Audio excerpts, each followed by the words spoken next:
Il giorno dopo le dimissioni di Silvio Berlusconi, il confronto tra le due anime del PDL veneziano, che già si sono affrontate nel congresso dello scorso febbraio.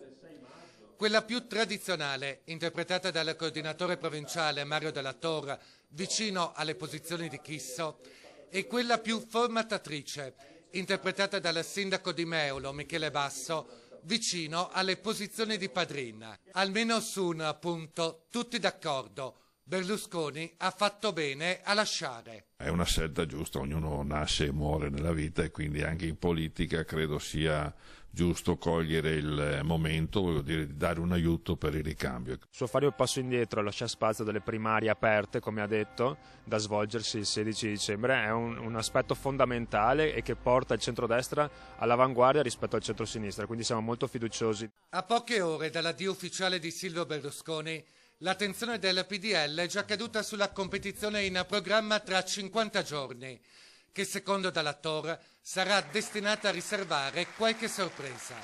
Può darsi che il candidato premier possa essere espressione del PDL, ma credo che vada fatta una riflessione per una candidatura che vada al di fuori dello stesso partito, quindi una coalizione.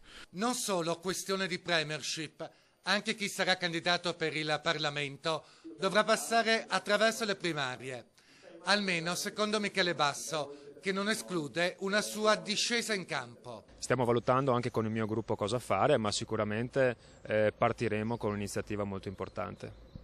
Tipo? Lascio la suspense per il momento.